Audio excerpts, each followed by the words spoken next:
హైడ్రా కూల్చివేతలో మూసి మార్కింగ్లకు సంబంధించి పూర్తి వివరాలు అందించడానికి మా ప్రతినిధులు గణేష్ భాస్కర్ లైవ్లో సిద్ధంగా ఉన్నారు. ముందుగా గణేష్, మీరు చెప్పండి, ఎప్పుడొచ్చి మీద పడతాయో బుల్డోజర్లని తెలుసుకుంటూ ప్రతి నిమిషం కూడా ఒక డైలమాలో ఉంటున్నారు. బిక్కుబిక్కుమంటూ సామాన్య జనం బతుకిడుస్తున్న నేపథ్యం కనిపిస్తుంది. మొత్తంగా మహానగరం కూడా ఒక తుగ్లక్ పాలన, పేదల వేదన కింద తయారైంది. పేదలు ఎలాంటి రోదనతో వేధిస్తున్నారు, వాళ్ళు ఏమని అభ్యర్థిస్తున్నారు? శోభన్, ఏ వస్తువు అయినా సరే పోగొట్టుకున్నాకనే దాని విలువ తెలుస్తుంది అన్నట్టు ఇప్పుడు కాంగ్రెస్ ప్రభుత్వ పాలన చూసిన తర్వాత బీఆర్ఎస్ అధినేత మాజీ ముఖ్యమంత్రి కేసీఆర్ గారి పాలననే అందరూ గుర్తు చేసుకోవడం జరుగుతుంది. గత 10 సంవత్సరాల్లో పరిపాలన ఏ విధంగా ఉంది, ఇప్పుడు 10 నెలల్లో ఏ విధంగా ఉంది అనేది వారందరూ చెప్పడం జరుగుతుంది.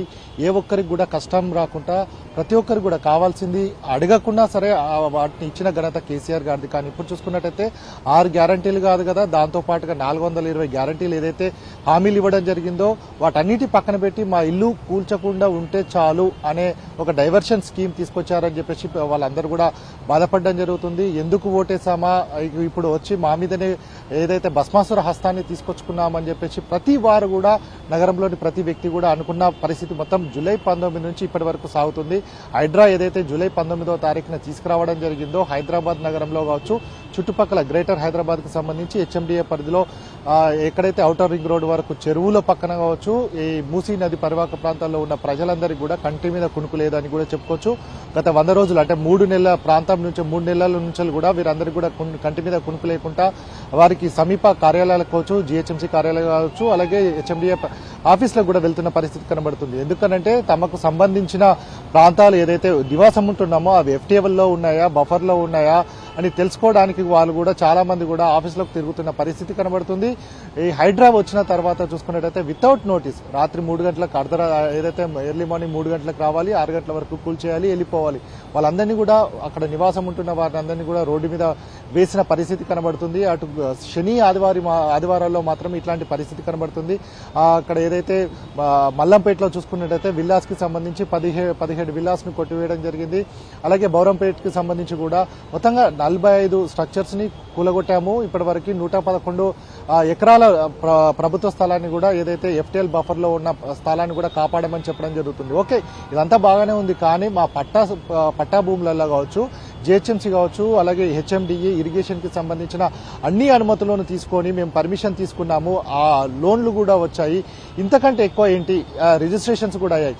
ఇంకా ఏం కావాలి అంటే అన్ని పర్ఫెక్ట్ గా ఉన్నాయి. అనుమతులు ఉన్న తర్వాత కూల్చేస్తారని కూడా ఎవరు అనుకోరు. కానీ ఏదైతే హైడ్రా కోబ్రా లాగా వచ్చి కాటేస్తాదని చెప్పేసి కూడా ఎవరు అనుకోలేదు. కానీ ఇప్పుడు మాత్రం ప్రతి ఒక్కరు కూడా అదే ఉంది. ఎక్కడైనా సరే, ఏ ప్రాంతంలో చూసినా సరే, అంటే ఒక మనకు సిచ్యువేషన్ సింపుల్ గా చూసుకున్నట్టయితే రామ్నగర్ లో అక్కడ చూసుకున్నట్టయితే మనకి అక్కడ రోడ్డు లేదు, ఆ కింద డ్రైనేజీ లేదు. దానికి సంబంధించి స్టామ్ వాటర్ డ్రైన్ ఉండే అని చెప్పేసి దానికి సంబంధించిన ఒక కమర్షియల్ గా ఒక బార్ ఏదైతే నడిపించుకోవడం జరుగుతుందో దాన్ని కూడా కూల్చివేసిన చరిత్ర హైడ్రాది. సో మొత్తంగా వాళ్ళు కూల్చేస్తాము అని అనుకుంటే కూల్చేయాల్సిందే, ఎవరు ఏం అడ్డు చెప్పాల్సిన అవసరం లేదు. అడ్డు వచ్చినా కానీ వాళ్ళని పక్కకు జరిపేసి కూల్చేస్తాము అనేది ఒక ఏకఛత్రాధిపత్యంగా వాళ్ళందరూ కూడా చేస్తున్న నేపథ్యం కనబడుతుంది. పూర్తి స్థాయిలో హైడ్రా వచ్చిన తర్వాత మాత్రం హైదరాబాద్ తో పాటుగా చుట్టుపక్కల ప్రాంతాలంతా కూడా భయపడడం జరుగుతుంది. కొంతమంది కూడా భయాందోళనకు గురి చేయడం జరుగుతుంది. హైడ్రాను తీసుకొస్తాం, మేమైనా హైడ్రాను వాడతామని కూడా కొంతమంది నాయకులు అంటున్నారంటే దాన్ని ఎంతవరకు తీసుకెళ్లారు, ఎంత భయభ్రాంతులకు గురి చేస్తున్నారని చెప్పుకోవచ్చు.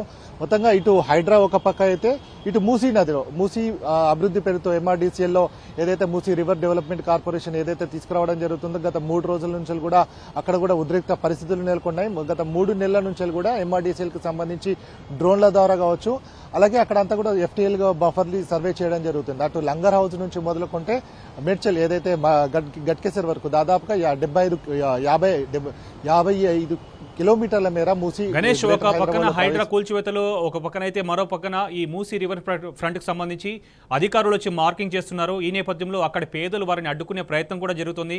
ఇవాళ చూస్తే సిచ్యువేషన్ వేరేగా ఉంది. పేదలు డైరెక్ట్ గా రోడ్లపైకి వస్తున్నారు, వారు ప్లకార్డులు ప్రదర్శనలతో నిరసన కూడా తెలుపుతున్న పరిస్థితి. కనీసం అధికారులు వారికి సంజాయించే ప్రయత్నం ఏమైనా చెప్తున్నారా, లేదంటే ప్రత్యామ్నాయం చూపే దారి ఏమైనా చూపిస్తున్నారా? ఎలాంటి సమాధానం వినిపిస్తుంది అధికారుల దగ్గర నుంచి?